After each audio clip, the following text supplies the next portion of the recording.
গোলাঘাটৰ বৰঙীত ধনশিৰি নৈৰ ভয়ংকৰ খহনীয়া চেঁচামুখ কৰ্দৈগুৰি বৰঘৰীয়াকে ধৰি কেইবাটাও অঞ্চলত ধনশিৰি নৈয়ে ধাৰণ কৰিছে কালৰূপ নদীৰ বুকুত জাহ গৈছে শ শ বিঘা কৃষিভূমি কিছুদিন ধৰি খহনীয়া অব্যাহত থকাত আশংকাত ভুগিছে নৈপৰীয়া যিকোনো মুহূৰ্তত কেইবাটাও বাসগৃহ খহনীয়াৰ কবলত পৰাৰ সম্ভাৱনা প্ৰবল হৈ পৰিছে অঞ্চলটোৰ খহনীয়াৰ প্ৰতিৰোধৰ বাবে জলসম্পদ বিভাগক শীঘ্ৰে ব্যৱস্থা গ্ৰহণৰ আহ্বান জনাইছে অঞ্চলবাসীয়ে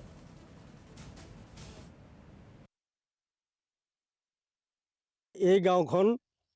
খহনীয়াৰ কবলত আজি বহু দিনৰ পৰাই পৰি আছে আমি বিভিন্ন জেগাত বিভিন্নজনৰ লগত যোগাযোগ কৰিছোঁ যদিও আজি পৰ্যন্ত কোনো ইয়াৰ ফলাফল পোৱা নাই আমি চৰকাৰকো জনাইছোঁ বা বিভিন্ন অফিচতো জনাইছোঁ হ'বহে কৈ থাকে কিন্তু আজি পৰ্যন্ত হোৱা নাই এতিয়ালৈকে আমাৰ এইখিনিৰ পৰা 20 ঘৰ মানুহ খহনীয়াৰ কবলত পৰি গুচি গ'ল আমি এতিয়া খহনীয়াৰ কবলত 1 নম্বৰত পৰি আছোঁ আমাৰ ঘৰ ইয়াত দুনল হ'ব ইয়াৰ পৰা গতিকে আমাক যদি খহনীয়াটো বান্ধি সুবিধা কৰি নিদিয়ে তেতিয়াহ'লে এই চেঁচামুখ গাঁও কৰ্দৈগুৰি আৰু দগাঁও এই তিনিখন গাঁও খহনীয়াৰ কবলত পৰি আছে গতিকে চৰকাৰে